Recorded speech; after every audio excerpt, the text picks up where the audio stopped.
Kepesertaan BPJS Kesehatan menjadi syarat dalam pengurusan SIM, STNK, SKCK, pendaftaran haji umroh hingga jual beli tanah. Dengan kebijakan ini, tak ada lagi masyarakat yang bisa menghindar dari BPJS Kesehatan. Mau tidak mau harus ikut. Maksa tidak ini saudara? Seluruh rakyat Indonesia wajib menjadi peserta BPJS. Ini yang paling menarik ini. Case berikutnya. BPS ya, menjadi BPJS menjadi syarat pelayanan publik. Orang mau ngurus SIM diminta harus punya BPJS dulu. Mau jual beli tanah BPS dulu. Baru lulus sekolah mau nyari kerja, belumlah kerjaannya dapat, sudah harus ikut iuran bayar BPJS. Oke. Nah, bila dulu warga negara itu bisa sedikit lega karena keanggotaan BPJS Kesehatan itu tak dikaitkan dengan layanan publik. Jadi layanan publik, BPJS, BPJS. Tapi kini kenyataannya pahit sekali. Harus dihadapi oleh rakyat. Pemerintah secara resmi menetapkan aturan baru yang mewajibkan jadi peserta BPJS Kesehatan jika ingin mengurus beberapa dokumen penting. Dan aturan itu berlaku sejak 1 Maret 2022. Berarti hari yang lalu berarti. 3 hari yang lalu, 2 hari yang lalu. Nah, ini ditetapkan oleh instruksi Presiden nomor 1 tahun 2022. Dari yang ngeluarin siapa? Pak Jokowi. Diteken 6 Januari 2022. Kepesertaan BPJS Kesehatan menjadi syarat dalam pengurusan SIM, STNK, SKCK, pendaftaran haji umroh hingga jual beli tanah. Dengan kebijakan ini, tak ada lagi masyarakat yang bisa menghindar dari BPJS Kesehatan. Mau tidak mau harus ikut. Maksa tidak ini saudara? Seluruh rakyat Indonesia wajib menjadi peserta BPJS. Wajib membayar iuran per bulan, orang per orang. Aturan tersebut sesuai dengan kebijakan pemerintah untuk memastikan. Ini ternyata ada rencana nih. 98% penduduk Indonesia harus terdaftar dalam program Jaminan Kesehatan Nasional pada tahun 2024 mendatang. Sedang kejar target sekarang ternyata sudah. Oke. Nah, ini jaminan atau iuran sebenarnya.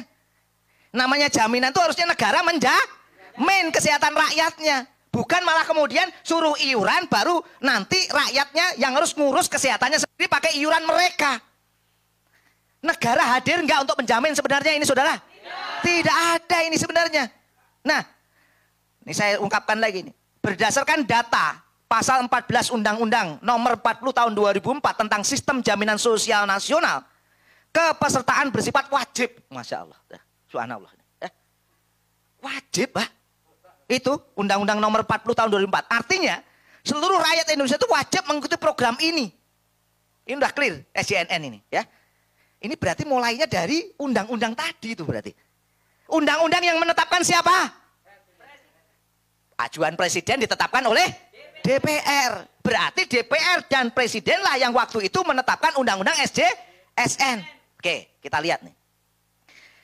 Buntut semua ini berasal dari Undang-Undang nomor 40 tahun 2004 tentang sistem jaminan sosial nasional. Ternyata undang-undang SJSN inilah yang bermasalah. Alasannya karena undang-undang ini bukan mengatur jaminan sosial kesehatan. Sekali lagi, bukan menjamin sosial atau menjamin kesehatan. Tetapi justru mengatur yang namanya asuransi sosial yang dikelola oleh BPJS, Badan Penyelenggara Jaminan Sosial. Ini clear di pasal 19 ayat 1. Ya.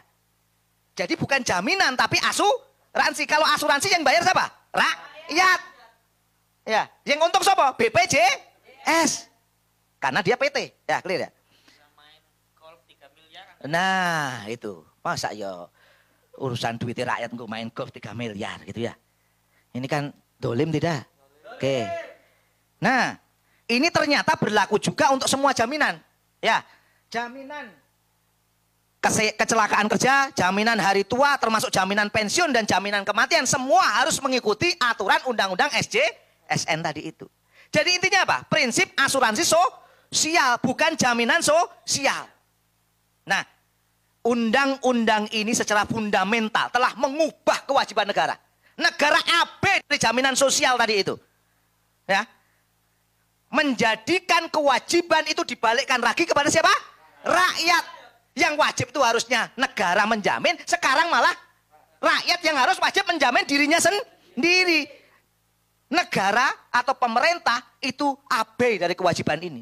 Nah, dengan undang-undang ini, hak sosial rakyat justru diubah menjadi kewajiban rakyat. Aneh nggak?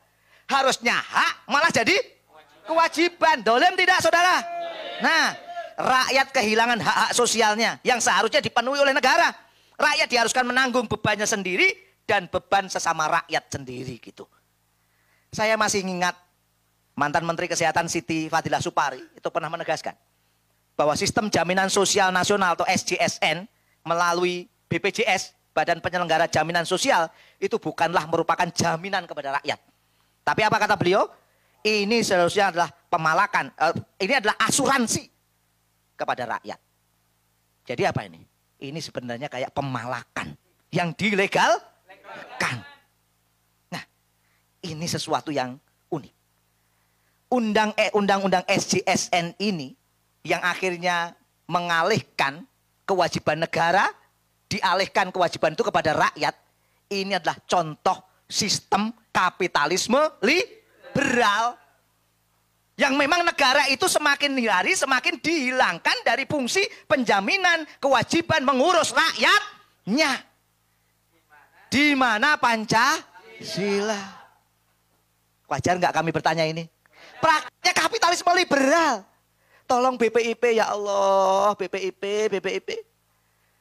Ayolah, lihat ini jangan cuma radikal celana cengkrang. Ayo, aduh, dunia sudah berubah Pak BPIP. Ini loh kapitalisme liberal. Di mana Pancasila? Ya Allah, ya Rabbi. Ini mau digimanakan negeri ini sebenarnya ya? Nah, ini jelas dalam pandangan sistem ekonomi kapitalisme liberal, intervensi negara kepada individu ini dikatakan malah akan mengganggu keseimbangan pasar katanya. Jadi kalau negara itu menjamin rakyatnya kesehatan dengan baik, itu katanya malah mengganggu pasar katanya. Ini aneh. Itulah mengapa dalam sejarah asuransi yang dipraktekkan dunia barat, asuransi itu sepenuhnya urusan individu. Jadi negeri ini ikut mana? Ikut barat. Mana Pancasila? Rakyat harus menyisihkan uangnya untuk jaminan kesehatan sendiri. Jika kemudian belakangan ada negara yang memberikan jaminan sosial, ya itu semata-mata bukan karena perubahan prinsip, tapi sekadar menjaga agar rakyat tidak protes. Hanya itu aja. Dan ternyata kita baru tahu tanggal 13 September tahun 2011 dalam raker pansus yang berlangsung, Menteri Keuangan Agus Martowardoyo pada waktu itu menyampaikan bahwa RUU tentang SJSN itu ternyata didiskusikan secara intensif oleh tim pemerintah dengan melibatkan World Bank untuk memberikan masukan. Ternyata ada di balik ini semua World Bank. World Bank berarti menghela kepentingan kapitalisme liberal. Di mana Pancasila? Sudahlah, nggak bisa ngomong dah. Ini baru contoh 3 ya, belum yang lain ya nanti ya. Kita lihat satu persatu. Paradoks ini.